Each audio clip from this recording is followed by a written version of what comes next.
नमस्कार दोस्तों, स्वागत है आपका इस रोमांचक सफर में जहां हम साथ मिलकर झांकेंगे भारत के गौरवशाली इतिहास के पन्नों में।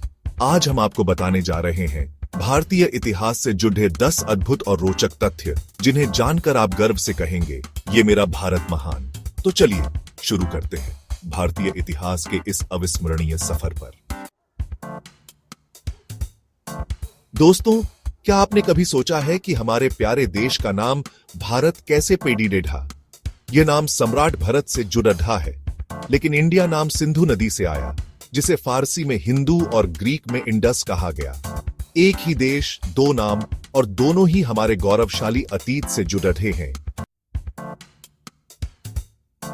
दोस्तों, अब हम आपको ले चलते हैं वाराणसी की सैर पर, जो दुनिया के सबसे प्राचीनतम बसे हुए शहरों में से एक है। यहाँ की गलियों में घूमते हुए आपको हर कदम पर आध्यात्मिकता का एहसास होगा। गंगा के घाट, मंदिरों की घंटियां और साधु संतों का संगम, यह सब मिलकर वाराणसी को एक अलौकिक आभा प्रदान करते हैं। यहाँ आकर आपको एहसास होगा कि भारत सिर्फ एक देश नहीं, बल्कि एक अनुभूति है।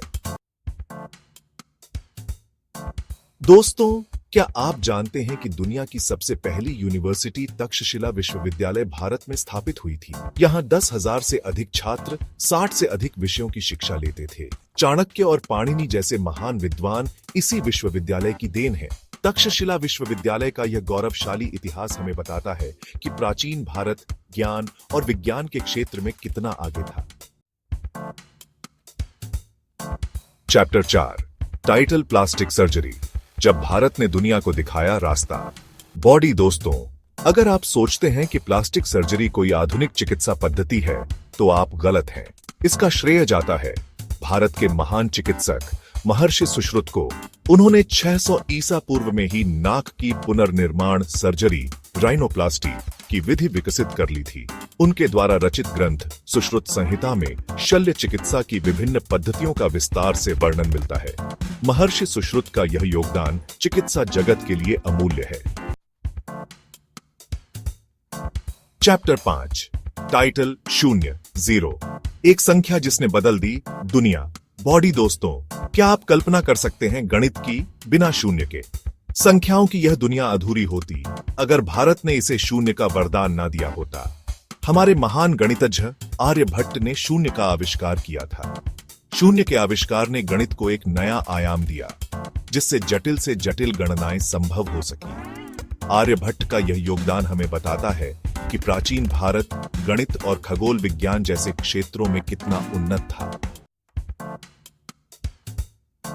चैप्टर 6, टाइटल महाभारत, एक कहानी, अनंत भावनाएं।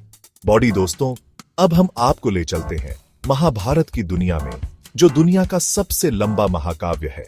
इसमें 1 लाख से अधिक श्लोक हैं, जो हमें जीवन के विभिन्न पहलुओं से रूबरू कराते हैं। यह सिर्फ एक युद्ध की कहानी नहीं है, बल्कि यह तो धर्म और अधर्म, प्रेम और त्याग, कर्तव्य और मोह जैसे शाश्वत मूल्यों की गाथा है।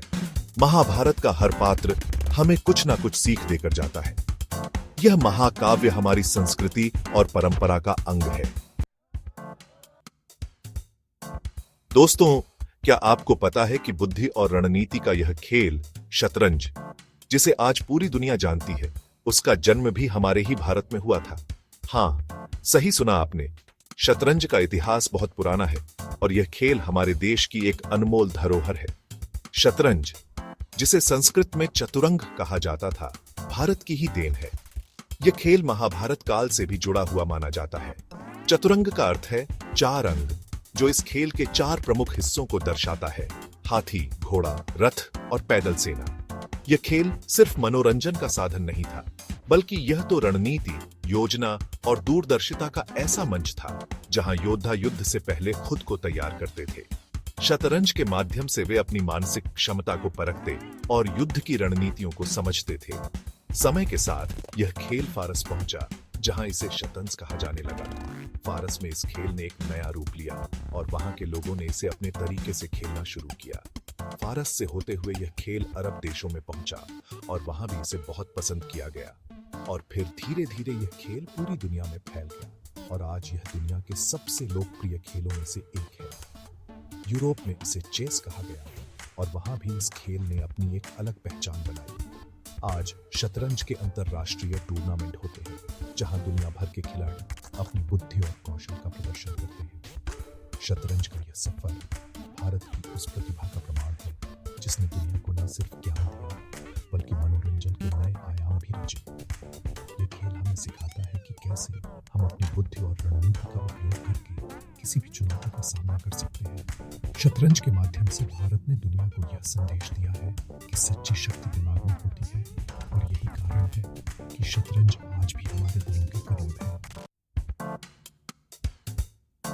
दोस्तों, अब हम आपको ले चलते हैं समय के उस दौर में जब दुनिया के कई हिस्से अभी अंधेरे में डूबे हुए थे और मानव सभ्यता अपने शुरुआती चरणों में थी। उस समय जब कई संस्कृतियां अभी विकसित हो रही थीं, भारत में एक अद्वितीय और उन्नत सभ्यता का उदय हो रहा था। तब भारत में एक ऐसी सभ्यता फल फूल रही थी जिसे आज हम सिंधु घाटी सभ्यता के नाम से जानते हैं। यह सभ्यता न केवल अपने समय की सबसे उन्नत थी बल्कि इसकी संरचनाएं और व्यवस्थाएं आज भी हमें चकित करती हैं। 5000 साल पहले सिंधु घाटी के लोग व्यवस्थित शहरों में रहते थे।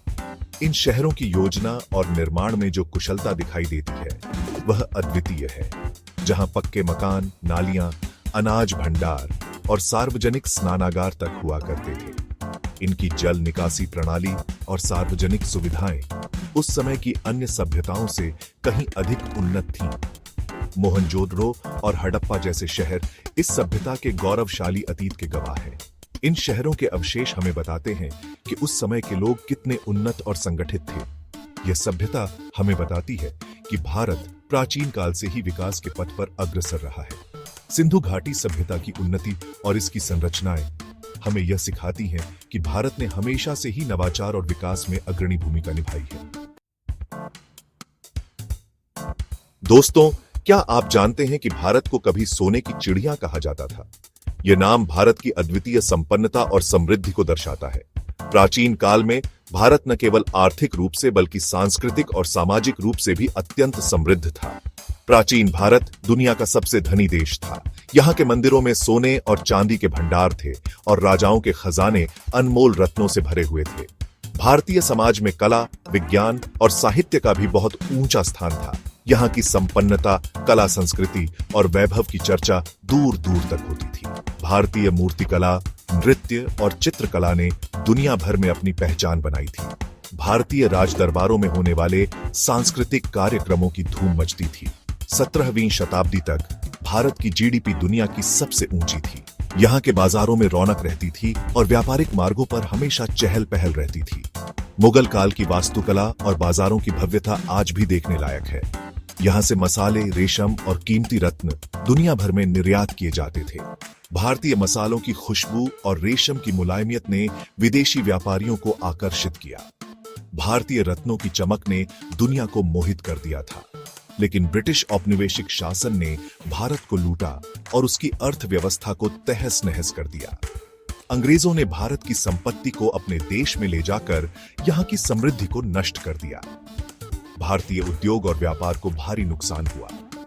आजादी के बाद से भारत ने फिर से अपनी खोई हुई प्रतिष्ठा हासिल करने की दिशा में कदम बढ़ा दिए हैं। आधुनिक भारत ने आर्थिक, सामाजिक और सांस्कृतिक क्षेत्रों में महत्वपूर्ण प्रगति की है।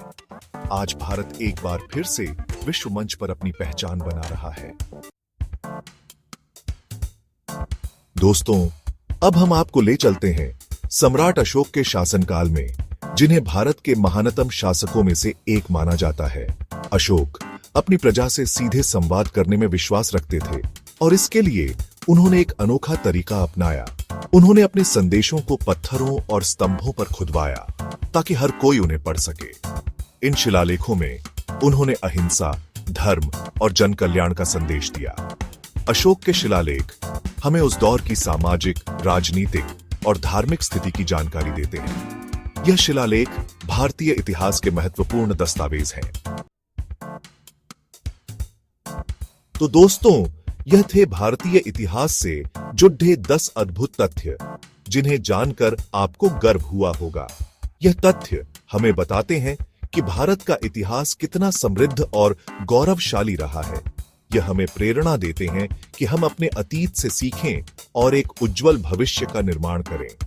क्या आपको इन तथ्यों में से कोई नया लगा? यदि हाँ, तो कौन सा? हमें कमेंट में जरूर बताएं।